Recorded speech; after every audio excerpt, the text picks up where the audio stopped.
শত্রুকে দূর থেকে বান মারার উপায়। সম্মানিত ভিউয়ার্স, আজকে আমি একটা পরীক্ষিত বিদ্যা নিয়ে হাজির হলাম।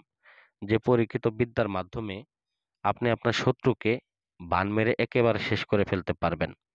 শত্রু যেখানেই থাকুক, যে প্রান্তেই থাকুক, এটা পরীক্ষিত বিদ্যা। এটা অবশ্যই একটা কুফরি বান মারণ বিদ্যা। এই বিদ্যাটা যদি কাজ করেন, অভিজ্ঞতার সাথে কাজ করবেন, ধীরে স্থিরে মনস্থির করে কাজ করবেন এবং পুঙ্খানু নিয়ম মেনে তারপরে কাজ করবেন। যারা নিয়ম মানবেন না তারা এই সকল কাজ করতে যাবেন না, কারণ সেক্ষেত্রে হিতে বিপরীত হতে পারে। সেক্ষেত্রে আমি দায়ী থাকবো না।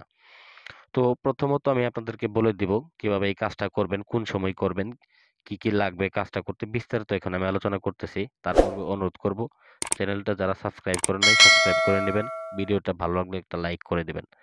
তো এই কাজটা করার জন্য আপনাকে প্রথমত সংগ্রহ করতে হবে কাফনের কাপড়। তো আমি বলি যে কাফনের কাপড় যেগুলা লাগে এই বানের কাজগুলাতে, এই কাফনের কাপড়গুলা কবর থেকে সংগ্রহ করবেন। কারণ দোকান থেকে যারা কিনবেন, সেক্ষেত্রে দেখা যাচ্ছে যে এগুলা পুরাতন পুরাতন কাপড় নাও হতে পারে, নতুন কাপড়কে ময়লা করে বিক্রি করতে পারে, বলতে পারে যেগুলো কবরের কাপড়। সেক্ষেত্রে আপনার কাজটা মিস্টেক হইতে পারে। সেক্ষেত্রে আপনি যদি পারেন নিজে কবর থেকে কাফনের কাপড় সংগ্রহ করবেন এবং কি একটা তামার তাবিজ বানিয়ে নেবেন। তামার তাবিজ বানিয়ে নেবেন দুইটা দুইটা তামার তাবিজ বানিয়ে নিয়ে আর একটু কুকুরের রক্ত সংগ্রহ করতে হবে ভিউয়ার্স। তো আপনি যেখান থেকেই পারেন কুকুরের রক্ত সংগ্রহ করতে হবে। তো এখন কুকুরের রক্ত সংগ্রহ করা হইতে পারে অনেকের ক্ষেত্রে কঠিন কাজ। তো মূলত কঠিন হলেও, কাজটা একটু কঠিন হলেও কাজটা খুবই ভালো ফল দেয়। এটাকে ভালোভাবে করতে পারলে খুব ভালো একটা ফলাফল পাবেন আপনারা। তো কুকুরের রক্ত দ্বারা প্রথমত যে কোনো শনিবার অথবা মঙ্গলবার দিন আপনারা আসন করে বসে একটা কাফনের কাপড়ের টুকরার উপরে কুকুরের রক্ত দিয়ে এই যে নকশাটা দেখতেছেন এই নকশাটা অঙ্কন করবেন এবং দেখেন শত্রুর নামের জায়গায় শত্রুর নামটা লিখবেন এবং মা এবং বাবার যে আপনার নামটা রয়েছে এইখানে ছেলের ক্ষেত্রে মায়ের বাবার নাম লিখবেন, মেয়ের ক্ষেত্রে মায়ের নাম লিখবেন। লিখে এটাকে ওই যে তামার তাবিজ বলেছিলাম দুইটা তামার তাবিজ বানিয়ে নেবেন। সেই দুইটা তামার তাবিজের মধ্যে আপনারা নকশা দুইটাকে ভরে নেবেন।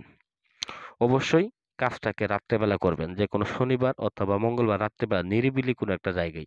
একা করতে যাবেন না। কাজটা করার ক্ষেত্রে যে কোনো একজন সঙ্গে রাখবেন। আর এই কাজটা যারা করবেন, যার জন্য করবেন, অবশ্যই ৩ কান হওয়া যাবে না।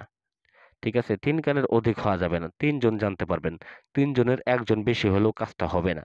সেক্ষেত্রে অবশ্যই আপনাদেরকে ৩ জন মাত্র ব্যক্তি জানতে পারবেন এই কাজটা সম্পর্কে। পরিশেষে ভিউয়ার্স, এই তামার তাবিজের ভিতরে আপনারা এই নকশা ২ টা ভরার পরে গভীর রাত্রে যখন কাজটা করবেন, ঠিক সেই সময় আপনারা উলঙ্গ হয়ে যাবেন। একদম ল্যাংটা হয়ে যাবেন। ল্যাংটা হয়ে কবরস্থানে যাবেন। কবরস্থানে গিয়ে ২ জনই যাবেন। একা ভয় পাইলে ২ জনই যাবেন। যাওয়ার পরে আপনারা প্রথমত একটা তাবিজকে একটা কবরের পায়ের কাছে আপনারা পুঁতে দিয়ে আসবেন।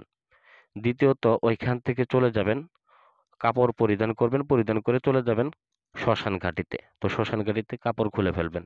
উলঙ্গ হয়ে যাবেন। একদম উলঙ্গ হয়ে পরিশেষে আপনারা এই শ্মশানের ভিতরে যেখানে মরা পোড়ানো হয়, ঠিক ওই জায়গায় আপনারা আর দ্বিতীয় যে তাবিজটা থাকবে, দ্বিতীয় তাবিজটা উলঙ্গ হয়ে পুঁতে দিয়ে আসবেন। পুঁতে দিয়ে পরিশেষে কাপড় পরিধান করে আপনি চলে আসবেন। তো এরকমভাবে, ঠিক এরকমভাবে যদি আপনি কাজটা করতে পারেন, একটু কঠিন, তবে একটু কঠিন হলেও ফলাফলটা কিন্তু নিশ্চিতভাবে পাবেন। তবে আমি বলে রাখি, এটা এমনই ভয়াবহ কাজ ভাই, যাদের হার্টের রোগী, যারা দুর্বল মনের অধিকারী, তারা এগুলা কাজ ভাই করতে যাবেন না। আপনাদের পায়ে হাত রেখে বলতেছি, খুবই ভয়াবহ কাজটা, খুবই ভয়াবহ মারাত্মক কাজ। আর কোনো সাধারণ লোকের জন্য করবেন না, ফাজলামি করবেন না এই জিনিসগুলা নিয়ে। কারণ যার জন্য করবেন সে কিন্তু আর টিকে থাকতে পারবে না ভাই। দুনিয়াতে টিকে থাকতে পারবে না কোনো ক্রমে না, সে যত বড় বীর পুরুষই হোক, সে টিকে থাকতে পারবেই না। তো সেক্ষেত্রে বলি, যার জন্য করবেন বুঝে শুনে করবেন। না বুঝে শুনে হুটহাট করে করবেন না। তো পরিশেষে আপনারা সেগুলা পুঁতে দিয়ে আসার পরে, চলে আসার পরে ৫ দিন অপেক্ষা করবেন।